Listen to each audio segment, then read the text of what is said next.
Alors, mesdames et messieurs, merci de nous suivre de partout.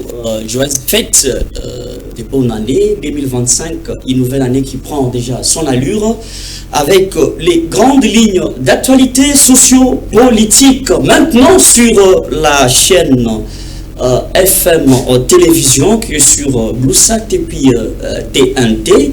Vous pouvez aussi nous suivre via l'application mobile Blue OTT international en suivant bien notamment l'ordre alphabétique et cherchez là où tombe la lettre F, vous allez retrouver votre chaîne qui est en suivi, la chaîne FM télévision. Mesdames et messieurs, nous ouvrons ces plateaux avec les grandes lignes d'actualité nécessairement.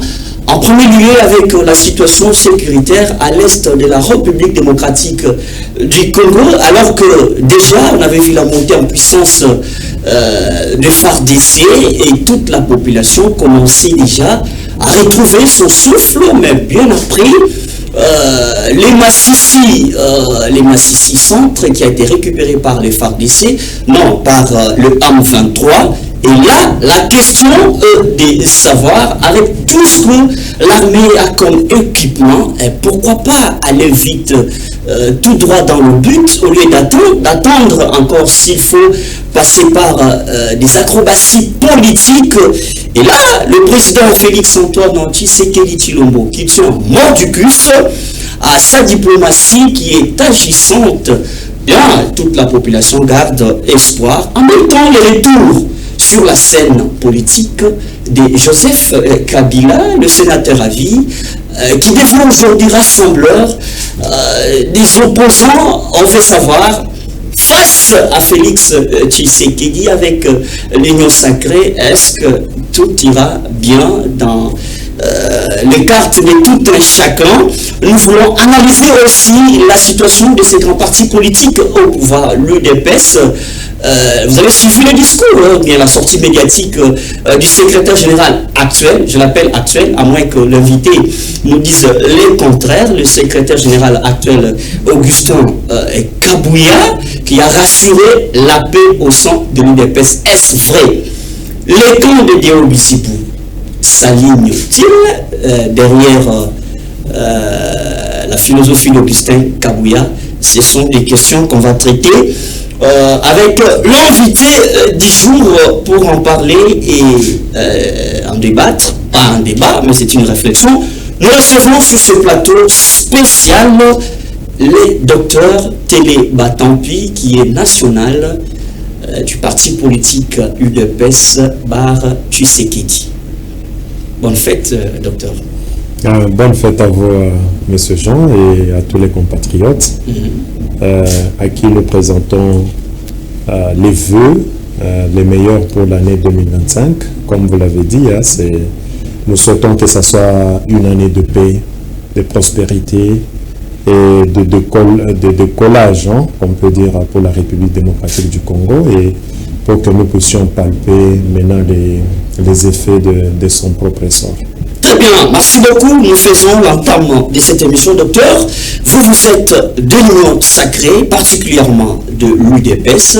Oui. La situation sécuritaire à l'est du pays, soit il y a des doutes, soit on suppose que le président doit s'allier aux interventions, peut-être aux exigences de la communauté internationale, et soit les pays de la sous-région qui obligent, que veulent les dialogues tête à tête entre Kagame, bon, les groupes armés, les AM23, mais pour le chef de l'État, il faut un tête à tête avec Kagame, son homologue du Rwanda. Mal quelque peu, on a vu que les FARDC qui montaient en puissance, entre autres, le chef de l'État étant pour parler avec le secrétaire d'État américain, et après un temps, les Massissi sous le contrôle du M23. Vous pensez qu'il faut tenir à la diplomatie agissante ou il faut changer les caps? Merci beaucoup, chers compatriotes Jean, pour les questions aussi pertinentes qui sont toujours d'actualité, parce que quand il faut parler de la question de la sécurité à l'Est ou l'insécurité à l'Est, c'est toujours d'une très très grande priorité. Depuis que nous avons pris le pouvoir, depuis le règne de Félix-Antoine Tshisekedi Tshilombo en tant que président de la République. En termes de stratégie, vous savez que les stratégies de guerre ne sont pas à la portée de tous. Donc, on ne les met pas à la portée de tous. Mais quand nous voyons, en termes de lecture de notre pays et notre région, et aussi de l'ensemble de la communauté internationale, donc il y a des réflexions à se faire. Sur le plan de terrain, donc nous devons encourager et accompagner nos forces armées de la République démocratique du Congo et nos forces en tant que police nationale, tous les services d'intelligence et tous les patriotes, ici aussi en exergue ceux-là que nous appelons des Wazalendo, qui sont vraiment d'un niveau de patriotisme à louer, parce que si tout Congolais peut porter ces noms-là, nous allons constater dans le plus bref délai le sort de la République démocratique du Congo, parce que nous devons nous battre pour apporter la sécurité. Maintenant, en termes de est-ce que nous devons laisser la diplomatie et puis aller, si je comprends bien, donc vous voulez que nous puissions déclarer la guerre Non, ça je n'ai pas dit. Je n'ai pas dit. J'ai laissé la parenthèse fermée. À vous d'évaluer la situation par rapport à la philosophie mise en place. En termes de négociation, bon, c'est le président Félix-Antoine Tshisekedi, en tant qu'une émanation de l'UDPS Tshisekedi, et l'UDPS, son socle, son combat, c'est basé sur cette question de dialogue, parce que c'est le dialogue qui apporte des solutions durables. Même si vous avez la guerre, pendant et après la guerre, le dialogue est toujours important pour des solutions très durables. Il faut remonter dans l'historique des différentes guerres à travers le monde, et que ce soit les deux premières guerres dites mondiales, quand vous regardez avant, pendant et après, c'est le dialogue qui a perduré. Mais avec qui dialoguer?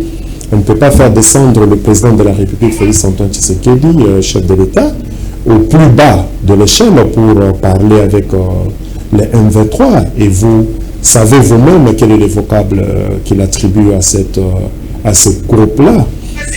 Donc, c'est une coquille vide. Et lui, en tant qui est dans une plénitude, ne peut pas se rabaisser jusqu'à ce niveau-là. Donc, c'est lui avec qui il peut parler, c'est le président rwandais, Paul Kagame. Et vous le savez très bien. Docteur, ça a été dit, ça reste la décision définitive du chef de l'État. Mais la réalité nous oblige à nous adapter aux circonstances qui se présentent comme des solutions palliatives, s'il faudrait le dire dans ce sens. C'est sous le règne du président Félix que le budget alloué à l'armée est à la hausse. Et puis, on nous a vanté ici, surtout vous du pouvoir, vous nous avez vanté ici que l'armée est équipée, les FARDC sont au complet par rapport aux équipements, mais dans la pratique, ça tombe le contraire. Alors, on se demande, pour vous, d'où émanerait la puissance et la force de Kagame? Aujourd'hui, les États-Unis condamnent aussi le Rwanda. Beaucoup de pays condamnent le Rwanda. Alors, on peut dire que le Rwanda seul est capable de défier tous les plans du président Félix, ou soit lui-même n'arrive pas à prendre des décisions fermes, responsables, même si ça peut coûter sa honte, mais des décisions responsables, au moins que ça puisse ramener la paix, parce que c'est tout ce qui peut donner comme bilan à la fin de son deuxième mandat. Merci beaucoup, mais j'aurais aimé que vous puissiez me citer une ou deux ou trois types de décisions, une ou trois ou deux décisions qu'on qualifierait de responsables pour prétendre que aujourd'hui il est dans une sorte d'irresponsabilité. Mais ce qu'il faut retenir, j'avais dit dans une des émissions que la question de la guerre de l'Est, c'est un sursaut patriotique qui doit nous accompagner. Le président seul ne saurait. Vous et moi seuls, nous ne saurons rien faire. Mais ici, il est de l'interpellation de chacun d'entre nous. Vous voulez que le peuple congolais fasse quoi, docteur? Le peuple congolais est en train de faire. Le peuple congolais est d'abord animé d'un sens patriotique. Alors ce sens patriotique est très déterminé. C'est pour cela ici, une fois de plus, parce qu'il est question de l'Est, je rends un vibrant hommage à tous nos compatriotes de l'Est. Parce que grâce à eux, la guerre que vous voyez là est encore à ce niveau-là. Quand le plaise, il faut quand même signaler, on en a parlé. Il y a quelques-uns d'entre eux, ensemble avec les autres Congolais, qui vendent le sens patriotique pour nous mener dans une sorte de trahison qui amènerait dans ce que vous pouvez qualifier de succès de Paul Kagame, mais pour prétendre que Kagame est fort. Kagame n'est pas fort. Le M23, le chef de l'État l'a dit, c'est une coquille vide.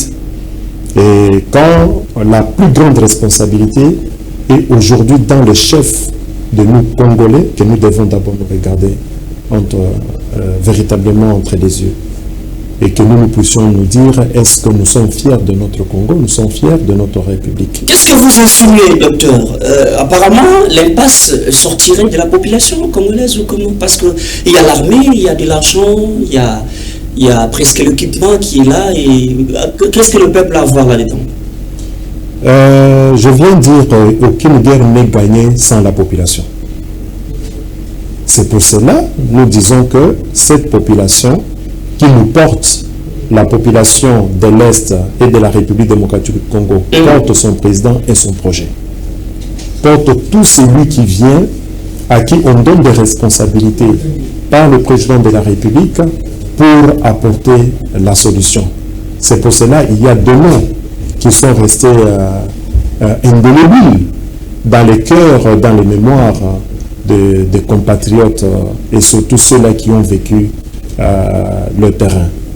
Maintenant, aujourd'hui, quand on vous donne des responsabilités, je pense qu'il est important de les assumer et de répondre correctement quant à ça. Là, vous vous adressez à qui directement? À tout Congolais qui ne se met pas sur la ligne. Alors, il y a, vous connaissez que nous avons un ancien chef de l'État, sénateur à vie, Joseph Kabila, qui a une expérience avérée en la matière. Il a géré ce pays pendant 18 ans, il en connaît beaucoup plus. Alors, ce qui sort de sa bouche doit être considéré et pris avec beaucoup de considération, si je peux les dire. Comme quoi, par exemple? Non, mais Joseph Kabila, il y a une rencontre, aujourd'hui on appelle, il est devenu rassemblaire des opposants. Depuis longtemps, il est taxé d'être silencieux. Et il a vu que la situation demande sa présence sur la scène politique. Et pour Joseph Kabila, je pense qu'il a été avec les groupes de Claude Lubaya.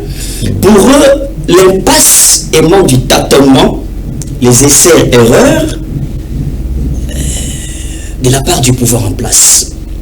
Quand il parle du tâtonnement, est-ce que vous pensez que le président Félix aurait dû considérer autrement Joseph Kabila afin qu'il soit son attaché le plus proche pour résoudre la situation de l'Est? Apparemment, certaines bouches diront que le président a été pressé, trop pressé de s'écarter de Joseph Kabila. Quelle peut être votre analyse là-dessus? Est-ce que c'est le président Félix Antoine Tshisekedi qui était trop pressé de se séparer du sénateur à vie Joseph Kabila, ou bien c'est l'inverse? Je ne sais pas. Je ne sais pas. Joseph Kabila n'en a jamais parlé. On suffit les déclarations du chef de l'État. Lui-même, comme ça en personne, il n'a jamais parlé. C'est maintenant qu'il fait des sorties politiques de part et d'autre. Merci beaucoup pour la question. C'est que dans la bouche du président de la République, honoré Joseph Kabila, ce qui sort de sa bouche par rapport à la question sécuritaire du pays doit être prise en compte avec beaucoup de valeurs. C'est tout à fait normal. Vous le savez pourquoi? Parce qu'il est le plus grand artisan de tout ça. Oh là. Il est le plus grand artisan. La justice ne l'a jamais déclaré. On entend parler de part et d'autre. La justice ne l'a jamais déclaré coupable ou qu'il ait une main mise derrière. Bon, je pense que le président de la République, Félix Antoine Tshisekedi, est en train de faire un grand travail dans le domaine de la justice. Avec tout ce qu'il peut donner, tout ce qu'il donne comme orientation, afin que dans les jours qui viennent ou dans les années qui viennent, que la justice congolaise soit réellement appelée digne de justice et que les journalistes comme un autre pouvoir soient aussi appelés comme puissent vivre vraiment le pouvoir qu'il faille. Juste une petite illustration. Vous voyez Nicolas Sarkozy, le président de la République honoraire de la France. Aujourd'hui, il est devant la justice et il peut être condamné. Vous comprenez? Et c'est après combien de temps? Donc tout simplement, c'est pour dire que si vous citez que la justice n'a jamais fait ici chez nous, n'a jamais parlé de Kabila ni de le condamner, donc parce qu'il y a encore un très grand travail à faire, parce qu'il fut encore un très grand artisan de tout ce qu'il y a comme déficit dans l'appareil judiciaire. Donc le pays, presque dans tous les domaines, on sait sa patte dans la destruction. Et quand vous regardez notre pays, la destruction a été vraiment planifiée depuis le temps. Et pour remonter la pente, ce n'est pas du jour au lendemain. C'est ainsi que nous appelons au sens patriotique qu'il puisse vraiment régner dans les chefs des Congolais. Là où le Congolais, quand il se tient, quand il entend l'hymne national retentir, il se met dans l'âme de l'hymne national. Et avec ça, je pense qu'il doit être vraiment très objectif au nom de la République et pour la République. Parce que ce que les gens oublient, c'est qu'il faut faire consommer la République pour que chacun, ou bien que tu retrouves ta part d'une manière durable dans cette République. Mais quand tu t'orientes toi-même, tu te focalises sur toi-même et tu penses que quand tu te fais mourir toi-même et détruire la République dans laquelle tu es, ce sont des solutions non durables. Parce qu'après, ce sont des retombées. Et tu vas chercher encore à te reconstituer ou bien à revenir. Non, ça sera un peu beaucoup. En pressant, c'est comme si vous avez peur du retour sur la scène politique de Joseph Kabila. Ça bouge la toile. Mais quelqu'un qui a fait 5 ans sans parler, il n'est fait que 2 ou 3 sorties. Et qui en a fait un problème? Non, mais apparemment vous tremblez, les gars du pouvoir. Non, on a fait. Ça ne vous gêne pas les retours de Joseph Kabila sur la scène politique? Aucun problème. Nous avons la confiance du peuple. Et le peuple est en train de voir parce que faut pas faire semblant. Je vais un peu revenir. Moi, je pensais que vous alliez me poser la question ou bien me faire voir que non, du temps de Kabila, il avait terminé la guerre de l'Est et surtout quand les autres parlent, il avait terminé la guerre de l'Est avec... Il avait unifié certains rebelles voilà, autour de lui. C'était juste une mascarade. Mais qu'est-ce qu'il nous a laissé comme appareil militaire? Qu'est-ce qu'il nous a laissé comme appareil de service d'intelligence? Qu'est-ce qu'il nous a laissé comme appareil de la police? Qu'est-ce qu'il nous a laissé comme appareil de l'administration publique et privée? Donc, vous comprenez que tout a été d'une très grande architecture et de cette architecture, on est en train d'y travailler. Et aujourd'hui, peut-être ils se sentent en danger. Que cette architecture qu'il avait montée est en train de se démolir, est en train d'être démolie. C'est à ce moment-là qu'il sortent. Ce n'est pas le simple de dire pour dire qu'il pourra venir pour donner une solution à la République. Il n'est pas le seul. L'opposition, peu à peu, commence à s'y Mais regarde... Il y a aussi l'Église catholique qui reste sur le débat pour dire, en tout cas, s'il faut trouver le bouc émissaire ailleurs, mais toucher à la Constitution comme bouc émissaire, si je ne peux pas encore répondre, excusez-moi pour la tautologie, en tout cas, c'est difficile. Qui revient auprès de Kabila? Qui revient auprès de Joseph Kabila, sénateur à vie? Qui revient? Vous avez dit, ils reviennent. Les noms que vous allez me citer, ce sont les noms, ce sont les siens. Ce sont les siens. Bon, Église catholique, ça c'est un autre débat qu'on pourra entrer. Parce que l'Église catholique fait partie de la société civile. Et en termes de l'Église... Du côté du peuple, comme on le dit toujours. Oui, du côté du peuple. Maintenant, il faut voir. Est-ce que qui est du côté du peuple dans cette Église catholique? Parce que si vous voulez prendre les références de certaines autorités ecclésiastiques de cette Église catholique, il y a aussi beaucoup à dire là-dedans. Parce qu'il y a ceux-là qui se mettent en protecteur ou en protecteur de la communauté internationale. En protecteur de pouvoir démontrer, vendre la République démocratique du Congo, vendre une très très mauvaise image. Parce que quand tu es un prélat, quand tu es un responsable ecclésiastique, ton rôle c'est d'accompagner le pouvoir. Ton rôle c'est être à côté du peuple. Et quel est le message que tu lances?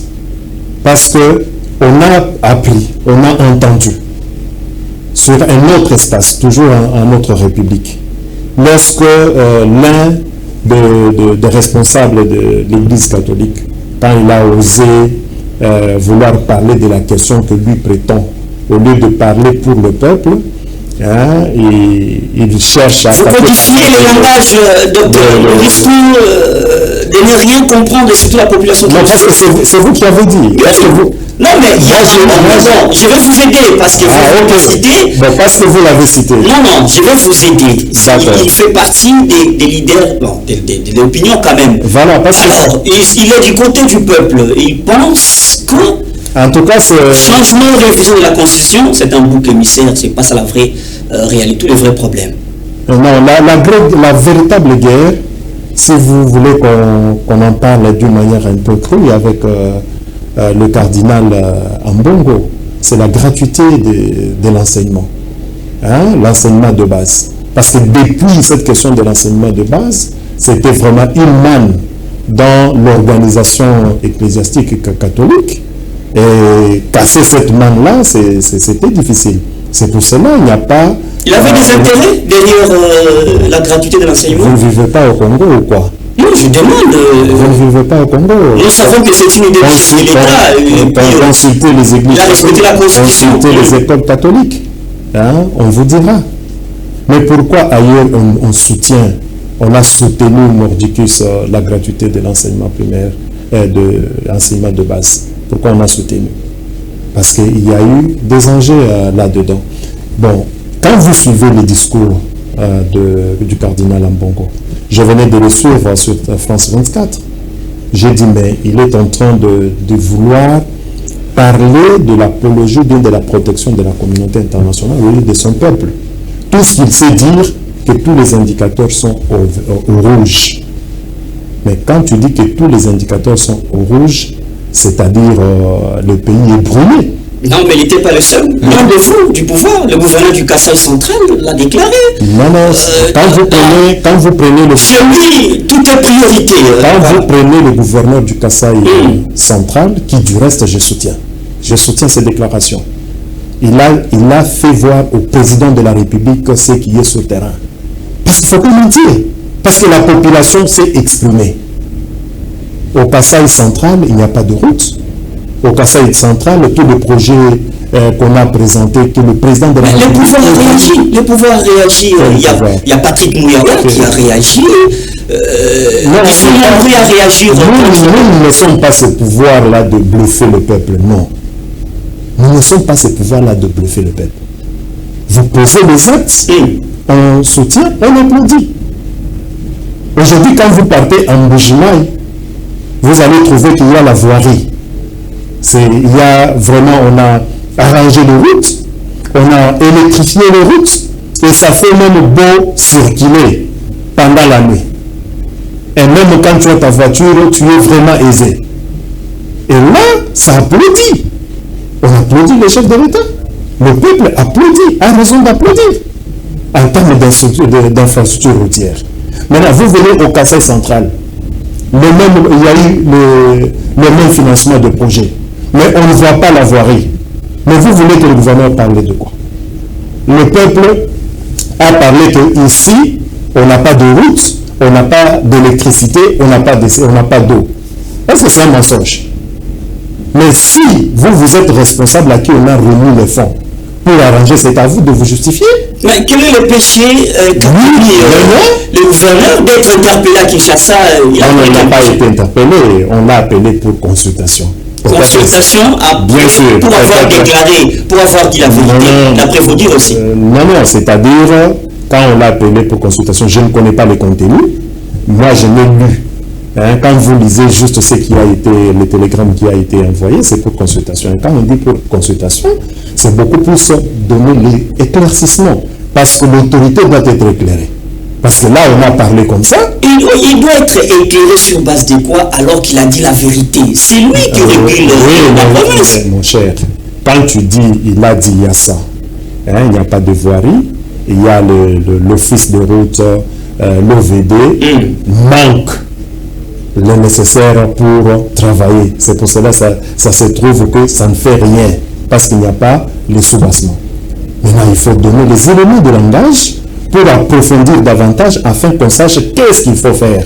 Ne voyez pas toujours à mal parce qu'on l'a appelé ici. On l'a appelé ici, c'est pour probablement enrichir. Quand on t'appelle pour consultation, c'est pas que c'est pour une interpellation.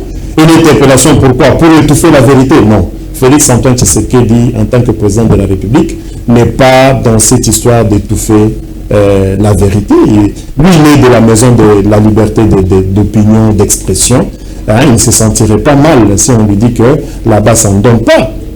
Maintenant, quand vous regardez les contenus, les comportements, les langages du cardinal Ambongo, c'est autre chose. Il n'y a pas cette d'évidence qu'il donne. Mais tout ce que lui, il sait dire, tous les indicateurs sont au rouge.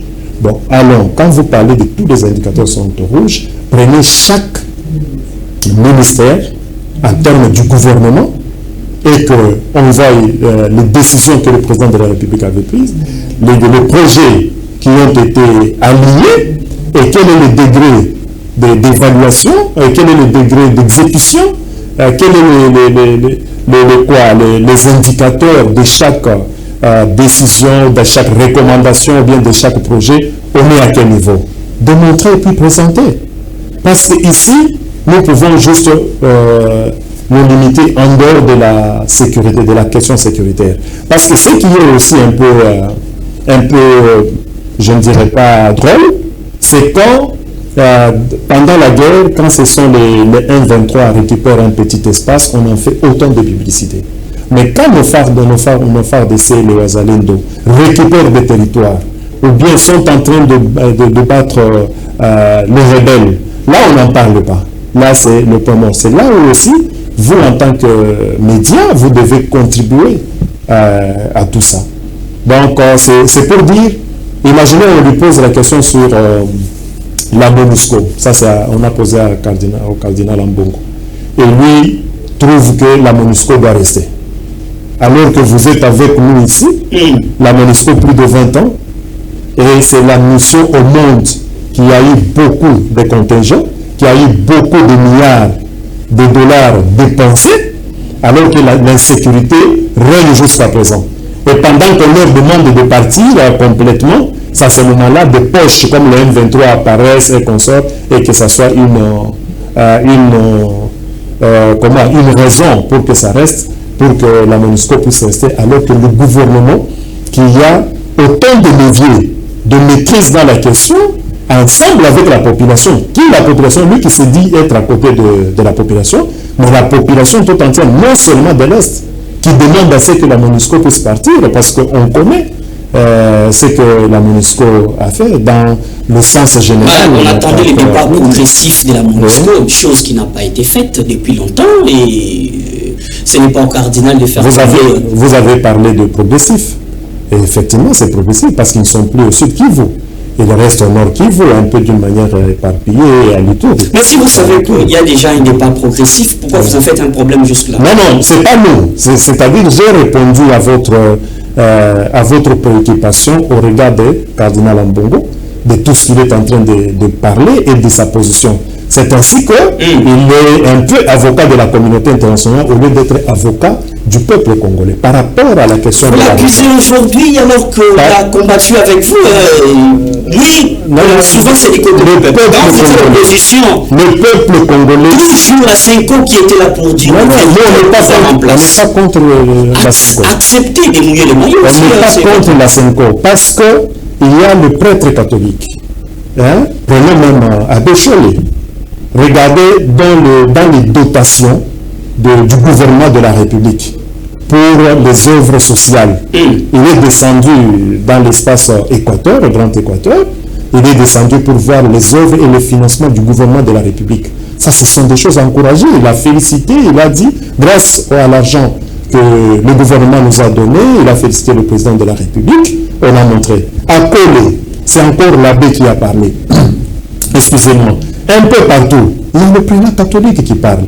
Ici, c'est en termes d'individu de la personne. C'est pour cela j'ai appris qu'il y a à un endroit, là où quand il voulait encore parler, on lui a demandé de former son parti politique. Donc vous comprenez un peu. Ah bon, on lui a demandé ça. Oui, on lui a demandé ça. C'est pour voir que tu as des positions, pas d'un responsable ecclésiastique, mais beaucoup plus des opinions personnelles.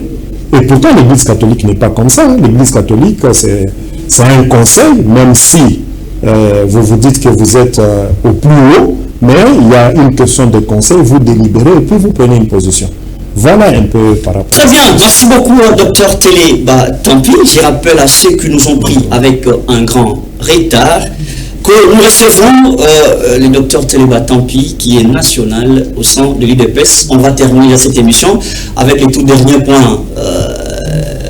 Vous avez été en itinérance avec le chef de l'État. Oui, bien sûr. On s'est dit, alors ça va pour Déo Bissibou, mais subitement, Augustin Kabouya dit la situation est calme. Quelle est la situation politique actuelle au sein de l'UDPS? Donc nous demandons encore, nous réitérons notre sentiment de respect envers l'honorable Augustin Kabouya et nous lui demandons de faire preuve des degrés d'homme d'État. Qu'il ne doit pas se réfugier dans les fonctions au sein du parti politique alors que ces fonctions-là lui ont été déjà déchargées. Aujourd'hui, il doit se mettre beaucoup plus au service du peuple, pas au sein de l'UDPS Tshisekedi en tant que secrétaire général, parce qu'il n'en est plus question, mais il doit se mettre beaucoup plus au service. C'est vous qui le dites, docteur. On n'a aucune communication officielle démontrant que Augustin Kabouya n'est plus secrétaire général de l'UDPS. Pas de communication. C'est vous qui le dites. Si vous parlez de communication, attendez, je termine d'abord. Je dis ceci. Il doit maintenant se mettre au service du peuple congolais et de la nation congolaise dans l'institution laquelle il avait choisi, c'est-à-dire l'Assemblée nationale. Il est député national, qu'il aille là-bas, qu'il présente ses idées, qu'il défende ses idées. Il n'est plus la personne attitrée.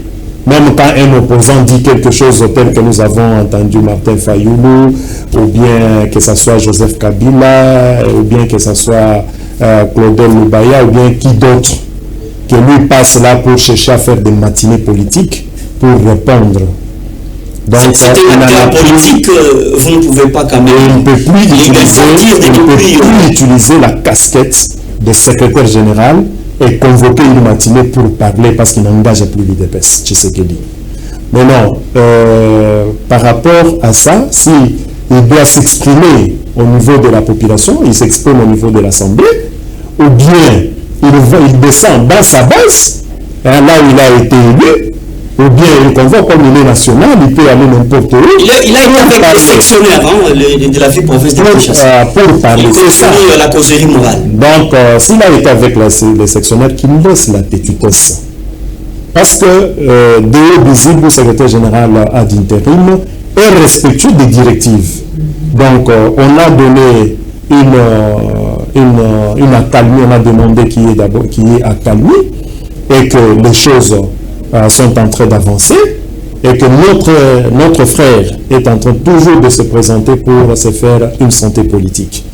Il a réuni les sectionnaires, ceux-là qui pensaient encore lui donner confiance. Bon, je pense que vous avez appuyé à la question des États généraux. C'est les États généraux qu'il a appelé. Les présidents fédéraux. Il a appelé les présidents fédéraux, les autres cadres du niveau des fédérations, mais il n'a pas été respectueux envers eux. Tu invites les gens, tu es incapable de pouvoir les loger et les sécuriser par rapport à leur séjour. C'est vous qui l'avez dit aujourd'hui, c'est ce que... Il y a des témoignages, mon frère. Vous êtes un journaliste très talentueux, politique en plus. Aujourd'hui, les réseaux sociaux font rage. Il y a des témoignages de ceux-là qui sont venus et ils sont dessus. Ils ont compris en réalité que l'homme n'est plus le secrétaire général. Et tout ce qu'on était en train de nous faire entendre, ce n'est que de la poudre aux yeux. Donc c'est comme ça qu'il faut considérer. Quand il dit que c'est déjà du passé, ce n'est pas du passé. Donc d'ici peu, nous allons tous constater cette passation civilisée et la reprise effective en termes d'occupation d'espace, donc du bureau. C'est sûr de vous-même. D'ailleurs, Bizibu, en tant que secrétaire général ad interim, va prendre place dans les bureaux du parti, dans le siège du parti. Donc, par rapport au travail, nous sommes en train de faire un travail, il est en train de faire un travail. Vous avez parlé de l'itinérance. Voilà un responsable qui pense au parti et qui s'investit en ça.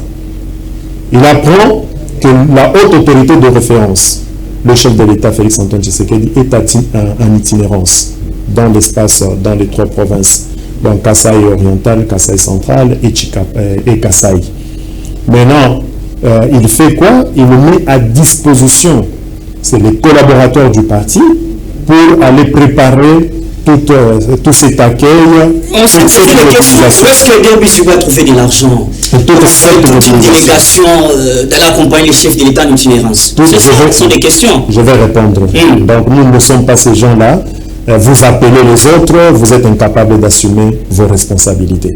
Maintenant, honorable Augustin Kabouya, dans sa petitesse, il se permet de récupérer, d'appeler les présidents fédéraux ainsi que d'autres membres fédéraux pour venir à sa matinée, ou bien à sa matinée qu'on peut appeler états généraux. Il les appelle ici, donc il laisse un vide.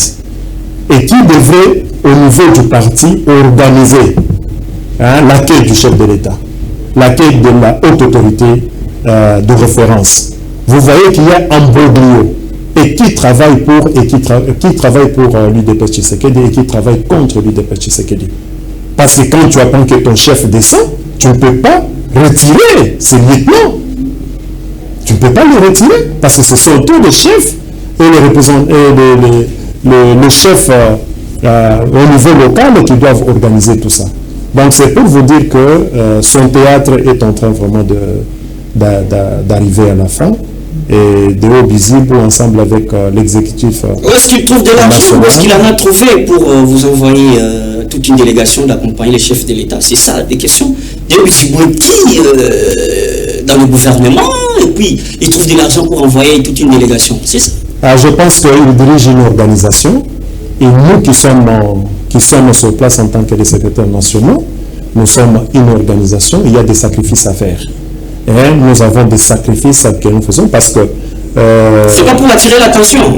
Qu'est-ce que je veux dire? Vous dépensez votre d'argent pour attirer l'attention du chef de l'État. Non, c'est-à-dire nous nous assumons. On ne fait pas pour attirer la confiance du chef. Nous avons la confiance du chef. Nous avons la confiance du président Félix Antoine Tshisekedi Tshilombo parce que nous sommes en train de travailler pour l'accompagner comment nous ne l'avons pas fait par le passé à cause de dirigeants qui avaient.